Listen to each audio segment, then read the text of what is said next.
Tonight, we again present the famous Mr. Chameleon of Central Headquarters in his most famous cases of crime and murder. Brought to you by the makers of Bayer Aspirin. For those who do not know who Mr. Chameleon is, we give a quick sketch of his character. Born of a well-to-do family and a college man, he tried from childhood to live up to the name he bore, Chameleon, by taking on the color of whatever situation in which he found himself. Appearing in endless guises, finally entering the police force where he became known as Chameleon, the man of many faces, the underworld's most dreaded man. Throughout this series, the listener will invariably know who Mr. Chameleon is, no matter in which disguise he appears. But the criminal he's tracking seldom does. Tonight we give you Mr. Chameleon and the Brownstone murder case.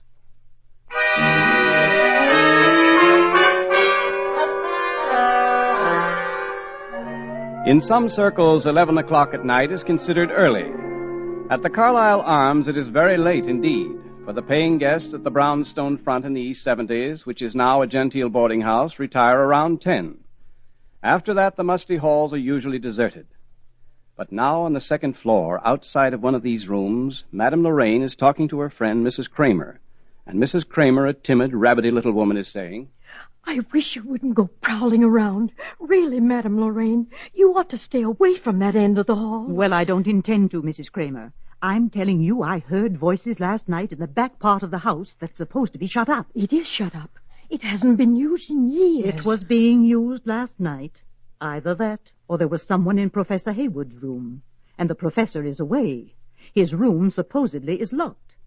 Anyway, I'm going to do a little private investigating. But what for, Madame Lorraine? Just to satisfy my curiosity. I've always been a curious woman, Mrs. Kramer. And now I'm a bored one. I'm sick of the old fogies who live in this place. Colonel Robbins, for instance. Speak of the devil. Did you ever hear anything like that radio of his? Colonel Robbins can't help it if he's deaf.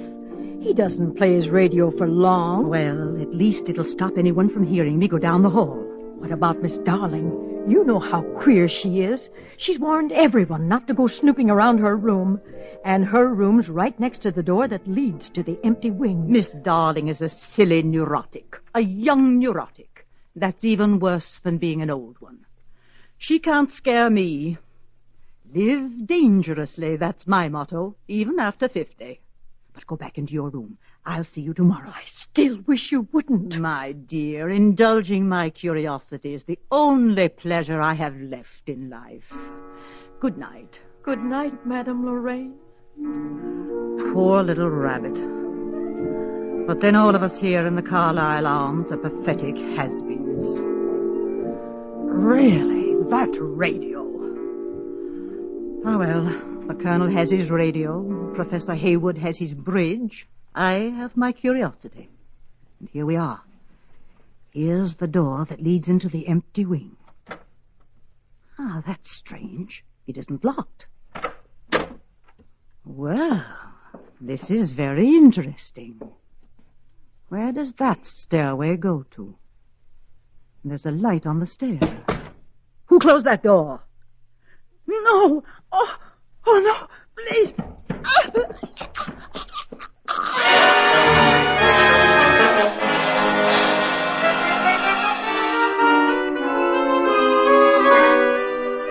And now, at Central Headquarters in the office of the Commissioner of Police, with him is the famous Mr. Chameleon, the man of many faces, the underworld's most feared man.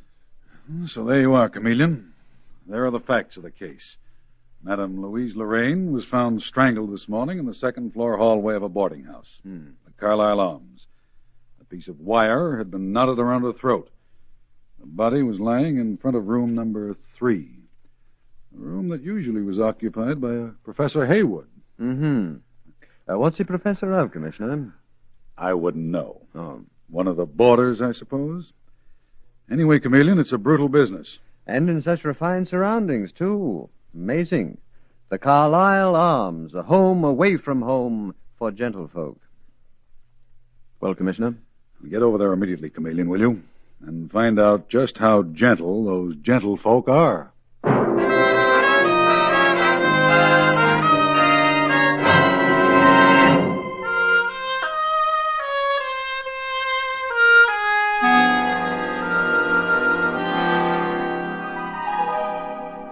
Mr. Chameleon, it's so awful to think this should happen in the Carlyle Arms. I've worked so hard to build up a high-class clientele, and now I'm afraid I'm going to lose them all. Madame Lorraine lost her life, Miss Carlyle. I'm sorry, that was very selfish of me. She was such a person, too. So vital, so alive. She was a former opera singer, you know, and she still had plenty of temperament. Little too much, perhaps? Well, yes. She and Colonel Robbins, he's the gentleman in room number 2, they had a few arguments about his radio. He's hard of hearing. He turns it on a little loud occasionally. Oh, yes. I see what you mean, Miss Carlyle. Who else lives on this floor? Well, there's Mrs. Kramer and Miss Darling. Miss Darling is a bit eccentric. In what way? Well, she's young, Mr. Chameleon, but she wears the most dreadful old clothes. And she never fixes her hair. She never uses makeup. Sometimes, well, she gets a bit hysterical. Oh, but she's really a fine young woman, and she comes from a fine family. That's fine. Now, let me see. That would be her room over there, wouldn't it? Yes. What's the door next to it? Oh, that's always kept locked. That opens into the wing of the house we never use. And this room here, this number 3, this belongs to Professor Haywood? Yes. Where is the professor? Right now? Well, I have no idea, Mr. Chameleon. He's always going away for a couple of days at a time, but he's such a nice young man. I assure you He comes from a fine family, yes. Yes. Well, maybe so, Miss Carlyle, but where was he last night when Madame Lorraine was murdered? Are you positive that he wasn't in his room? Of course, I'm positive. He left on Monday. Well, he could have sneaked back. Remember, the dead woman was found in front of his door. Oh, Mr. Chameleon, surely you don't think the professor... Oh, here comes Colonel Robbins now. Ask him what everyone thinks of the professor. Oh, Colonel Robbins. Did you call me, my dear? Yes, Colonel. This is Mr. Chameleon, the famous detective from police headquarters. Oh, yes. How do you do, Mr. Chameleon? How do you do? Nasty business, what? Fine figure of a woman. Who do you think killed her? Well, offhand, Colonel, I couldn't say. Who? He doesn't know, Colonel, but he seems to suspect Professor Haywood. The professor? What nonsense. Fine, upstanding chap. Excellent bridge player, too. Never overbids. You really think he did it, Mr. Chameleon? Colonel, over my desk at Central Headquarters, there hangs a motto. The innocent must be protected. The guilty must be punished. If Professor Haywood is guilty... But he wasn't even here last night. Well, perhaps not. The coroner tells me that Madame Lorraine died between 11 and 11:30. But you heard nothing, Colonel Robbins. You're mistaken, Mr. Chameleon. I didn't hear a thing. That's what I said. You heard nothing in the hall. Oh, no. As you may have noticed, Mr. Chameleon, I'm slightly hard of hearing. Mr. Chameleon? Mr. Chameleon? Oh, Detective Sergeant Arnold is calling you, Mr. Chameleon. He's downstairs. What is it, Dave? Come on down here, will you? I've got something to show you. Just drop everything and come on, quick.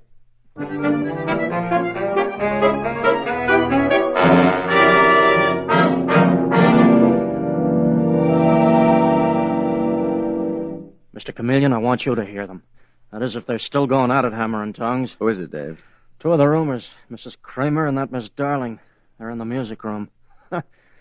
Music room. Did you ever see such an old mausoleum? Don't you like the Carlyle Arms, Dave? Gives me the creeps. Full of poor old dodos, most of them just waiting to die. Well, one of them did die, Dave. It's possible that she died because she had more life and vitality than the others. Wait a minute, Mr. Chameleon. You have no right to talk to me Yep, like that, Miss they're Darling. still at it. I have, Mrs. Kramer, and you're going to listen. Take a look at that Miss Darling. A cute little trick, isn't she, Mr. Chameleon? At least she's young, Dave. Yeah. And what good is it doing her? I know perfectly well you saw Madame Lorraine last night just before she was murdered. No, I said goodnight to her, and then I left her. And she told you what she was going to do. She told you where she was going. No. You're lying. Mrs. Kramer, you're going to tell me what Madame Lorraine said to you before she went to her death. You've got to tell me. I won't. All right. But let me tell you one thing. You keep away from my end of the hall. I warned Madame Lorraine, and I'm warning you. You keep your distance or else. Or else what, Miss Darling? What? Well, go on. What will you do to Mrs. Kramer if she doesn't keep away from your end of the hall? Who are you? This is Mr. Chameleon. I told you he was on the case. Oh, of course, the great Chameleon. Mrs. Kramer, we're honored. This is the famous detective I'm sure you've read about. How do you do, Mr. Chameleon? How do you do? But I don't know anything about it. All I know is there's something horrible going on in this house, and I'm afraid. I'm afraid. Well, now, don't be afraid. But, Mrs. Kramer, if there is anything that you can tell us... No, just let me go to my room. Though I'm afraid to even go through the halls alone. Well, Detective Sergeant Arnold will go along with you. You go ahead, Dave. Okay, Mr. Chameleon. I'll be seeing you before you go back to headquarters. And remember what I told you, Mrs. Kramer. Miss Darling, just why are you threatening that poor woman? Because she knows more than she's telling, Mr. Chameleon, I'm sure of it. Well, what has that got to do with her keeping away from your room? Nothing, except that I like my privacy. I've got a phobia about privacy. Tell me, aren't you pretty young to be living in a place like this? Mr. Chameleon, I live exactly as I please. Oh. Maybe I like this atmosphere of creeping death. Anyway, it happens to be none of your business. Everything that happens in this house is my business, including you, Miss Darling. Where is your family? I have no family. They're all dead. Anything else you want to know, you can find out on your own. I will. Oh, I'm sure you will. After all, you're the amazing Mr. Chameleon, aren't you?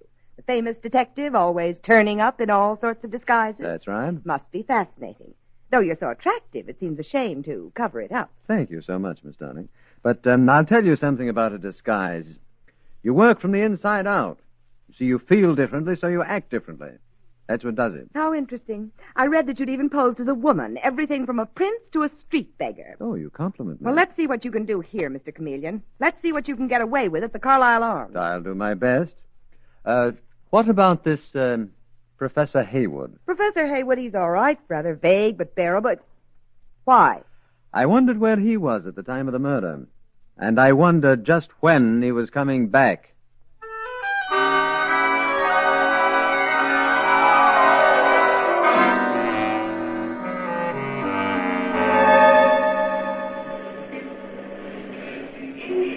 What's the matter, Dave? Glad to get out of the Carlisle Arms? So help me, Mr. Chameleon. I can't stand that joint. Oh, Miss Carlisle's okay, but some of her guests, boy, there's something awful funny going on there. Well, there's been something funny going on there for quite a while, Dave. What do you mean? Madame Lorraine's death was only the beginning. I'm very much afraid there's more violence to come. Well, Mr. Chameleon, Better get back in there immediately tonight, perhaps. No, this afternoon might be better. Hey, wait a minute. Don't tell me that place is under surveillance. Yes, it is, Dave. We've kept it quiet, but we've been watching it for weeks. I've a very good idea what's going on there, but no evidence. Now it's up to me to bring in the evidence and fast. Well, I still don't see... Say, Mr. Chameleon, what's that? That in your hand. Well, this? Oh, that's a key from the Carlisle Arms. Room number 3. Room number 3? But that's Professor Haywood's room. Yes, Dave. I'm Professor Haywood.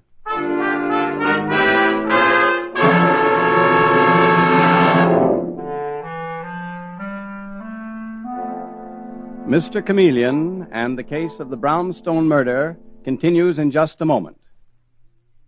There's no need for you to let an ordinary headache upset you and spoil your whole day. To get relief that's so fast you'll be amazed, take 2 Bayer aspirin tablets with a glass of water. Bayer aspirin works quickly because it starts to disintegrate within 2 seconds after you take it. Now, to see this astonishing speed for yourself, drop a Bayer aspirin tablet in a glass of water and watch what happens. Before it reaches the bottom of the glass, it begins to disintegrate. That's exactly what it does in your stomach, and that's why Bayer aspirin is ready to go to work almost instantly you take it. So when you want quick relief from headache, neuritic, or neuralgic pain, do as millions do who want fast relief. Take genuine Bayer aspirin. Always ask for it by its full name, Bayer aspirin, never by the name aspirin alone. Get the 100-tablet bottle, and you get Bayer aspirin tablets for less than a penny apiece.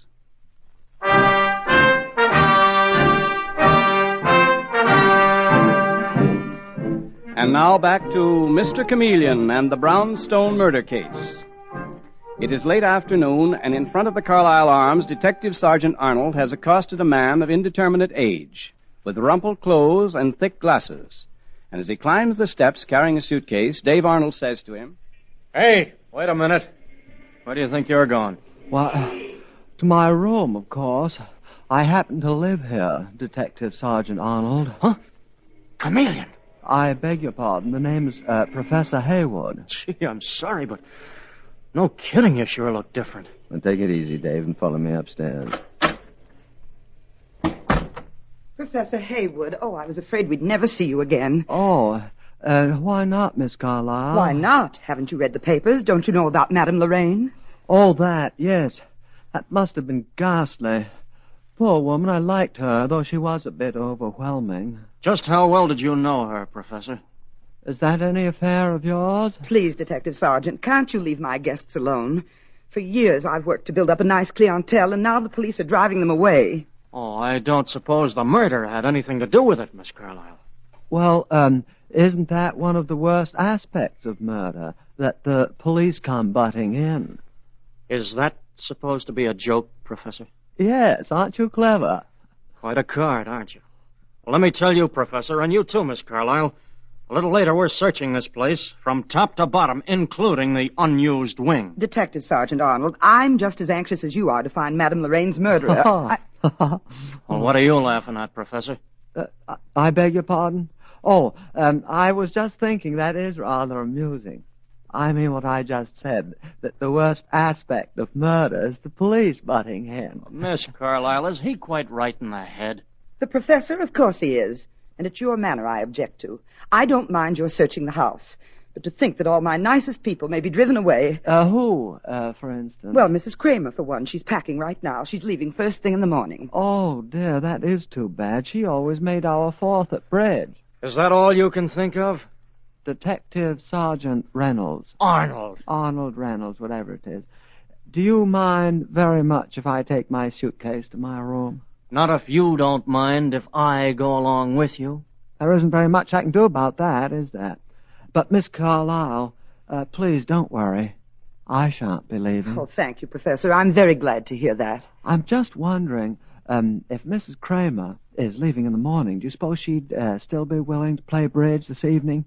I've been looking forward to having a little game with her and Miss Darling and Colonel Robbins.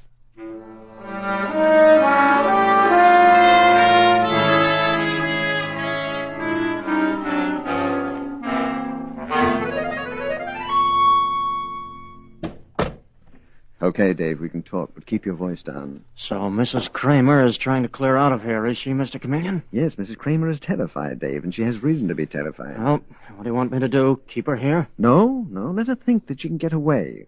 And let other people think that she can get away. Yeah, but look, Mr. Chameleon, does it occur to you she might have murdered Madame Lorraine? She could have. You're quite right, she could have. But let things rest as they are. Just search this place with a fine-tooth comb, especially that empty wing that's been untenanted for years. Oh, you know something? I wouldn't be at all surprised if I found out more than you will over the bridge table this evening, in my role of the professor.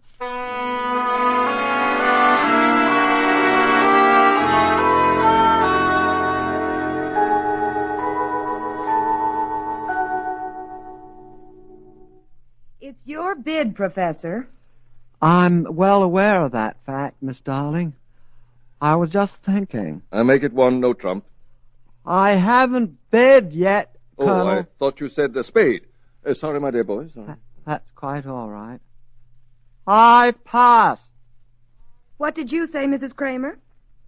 Mrs. Kramer, please keep your mind on the game. How can I, Miss Darling? With the police upstairs. Why are they taking so long to search the place? And why isn't that Mr. Chameleon supervising the search? He was so courteous, so attractive. Did you say 2 hearts, Mrs. Kramer? Mrs. Kramer said nothing, Colonel. Her hands are shaking so she can hardly hold her card. I can't help it. All I want to do is to get away from here to... Oh, dear. Oh, dear. What is it, Mrs. Kramer? The ace of spades, Professor. Right here in my hand. The ace of spades means death. Oh, for heaven's sake. Well, it does mean death. It also means a redeal. Shuffle them, Professor. No, wait. Colonel, that detective sergeant is right behind you. Really? Is the search all over, Sergeant? Yes, the search is over, Colonel. Well, what did you find out? Nothing, judging from his face. Maybe more than you think, Miss Darling. Professor, may I see you alone? Oh, yes, certainly, Detective Sergeant. Professor Haywood, he's not taking you away, is he? No, he just wants to see me alone. Will you excuse me, ladies? Well, Dave? We didn't find a thing, Mr. Chameleon. Not a blasted piece of evidence. We went through everything, every room, including that empty wing. Whoever the killer is, whatever is behind this, someone is awful smart. But not quite smart enough. Well, how did you make out? Did the cards tell you anything? They told Mrs. Kramer that death was very close. And maybe they told me something, too. This is a case, Dave, where the culprit has to be caught red-handed. But when, Mr. Chameleon? Tonight. Tonight? Mm-hmm. Things are going to start happening tonight. And I'll know when there's going to be a signal, and I'm pretty sure I know what that signal will be.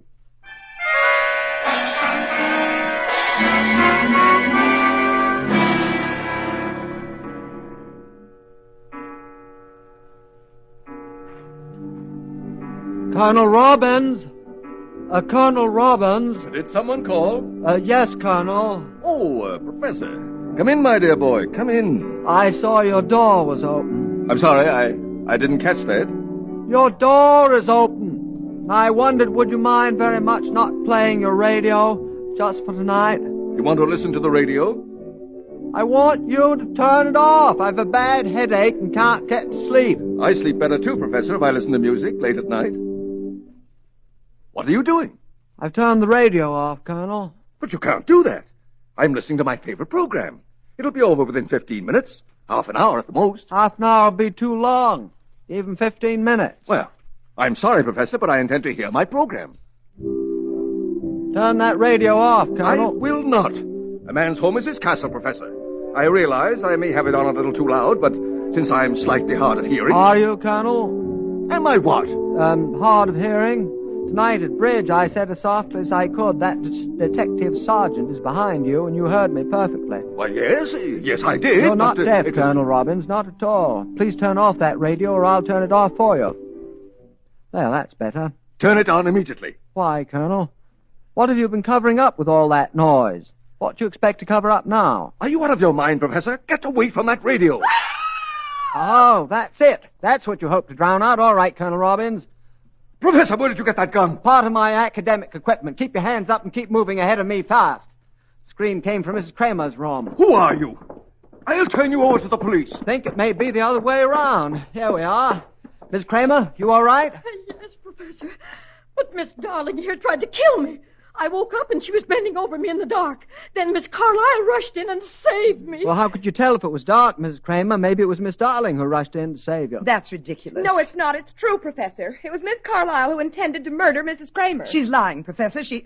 But I don't understand. What are you doing with that gun? Colonel, why is he pointing that gun at you? The Professor is an imposter, my dear. Yes, I am an imposter. We all are, in fact, including Miss Darling, whose real name is Evans, Madeline Evans, plainclothes policewoman, who was sent here to keep an eye on this house. What? Yes, I looked you up in the files this morning. You're a very pretty girl under normal circumstances, Madeline. Yes, You see, the powers that be thought it was best that we shouldn't know we were working together under the same roof. What the devil? Chameleon. You're Mr. Chameleon. But that's not possible. Yes, he is Mr. Chameleon. Why didn't you recognize him, Colonel? Why didn't I recognize him? Well, I'll tell you why. Because you'd known me for weeks as Professor Haywood. You were accustomed to Professor Haywood's mannerisms, his personality. You'd accepted him and catalogued him as being perfectly safe. But we've done nothing. Why should you be watching this house? Miss Carlyle, you and Robbins both have prison records. What? Go way back, of course. But later, you decided to operate a hiding place for criminals on the lam. You had a wonderful front, a highly respectable boarding house, perfect hideaway for men wanted by the police. Mr. Chameleon, do you mean that Madame Lorraine, that most of the guests here are criminals? No, indeed, Mrs. Kramer. Only Colonel Robbins. But every once in a while, haven't there been odd-looking transients? Of course there have. They were hidden away in that empty wing. And spirited out during the night, I suppose. Exactly, Colonel Robbins, with your radio drowning out any sounds. Then Madame Lorraine, that explains her murder, Mr. Chameleon. That's where she was going, to try the door of that empty wing. She'd heard voices. She told me. Well, she tried the door. The chances are she even went through it, to her death. They were going to kill you, too, of course, Mrs. Kramer, because you knew where she was going. And just how can you prove all this, Mr. Chameleon? Miss Carlyle, there is the wire lying on the floor. You had to drop it before you had a chance to use it on Mrs. Kramer. But I'm sure that same sort of wire strangled Madame Lorraine. No, that's not true. I had nothing to do with killing Madame Lorraine. Well, then who did? He did, Colonel Robbins. You filthy liar! Chameleon, she's the one who planned the whole thing. All I did was to play my radio. No, he killed her. She slipped the wire around Madame Lorraine's throat. She used a pair of pliers to tighten the wire. They're in her pocket now. Shut up, you fool. Okay, Miss Evans, look for the pliers. And then we'll all of us take a ride down to Central Headquarters.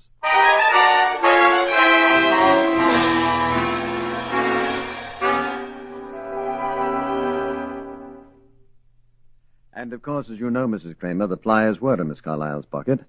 Immediately afterwards, she, Robbins, confessed to everything.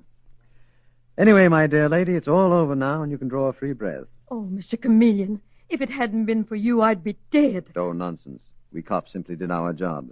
Didn't we, Miss Darling? I mean, Miss Evans. We did. And, Mrs. Kramer, I hope you'll forgive me for threatening you. It was the only way I had of warning you to keep away from that door to the empty wing. My dear, you saved my life. Well, goodbye now. Goodbye. Well, Mr. Chameleon, go ahead and say it. Tell me how bungling, how incompetent I was not to penetrate your disguise. That's what you're thinking. I was thinking how very attractive you are, Miss Evans, and what an excellent operator.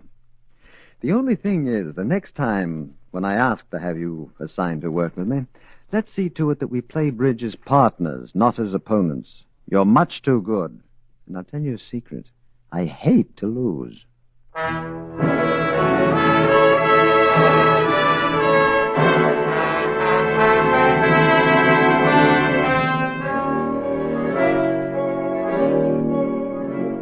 And with these words, Mr. Chameleon concludes tonight's murder case.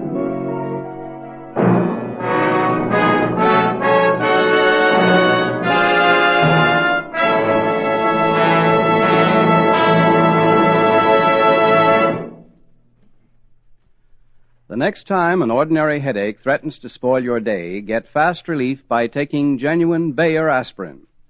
You'll be amazed at how quickly Bayer aspirin works, and the reason is that it starts to disintegrate within 2 seconds after you take it. To see for yourself that this is true, just drop a Bayer aspirin tablet in a glass of water and watch what happens.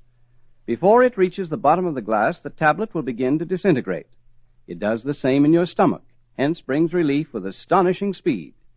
So the very next headache, neuritic, or neuralgic pain you have, use Bayer aspirin for really quick relief. And when you buy, ask for it by its full name, Bayer aspirin, not by the name aspirin alone. Get the 100-tablet bottle and you get Bayer aspirin tablets for less than a penny apiece.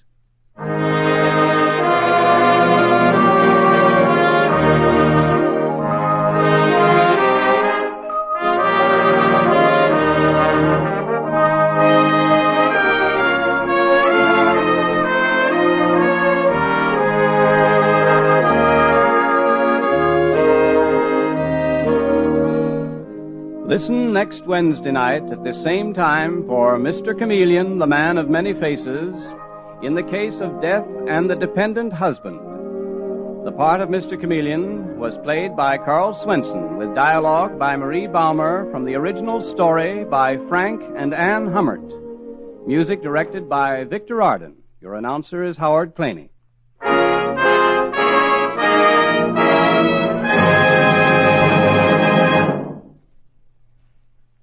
Listen, everybody. Thousands of laboratory tests on scores of individual teeth show that new Lion's toothpaste actually gets teeth brighter, 2.5 to 5.5 times brighter than any of the 5 leading brands.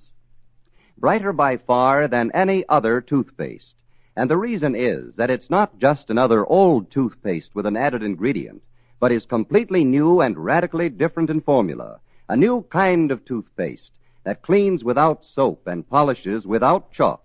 So get more brightness in your smile. Go to any drug or toilet goods counter and ask for Lion's toothpaste.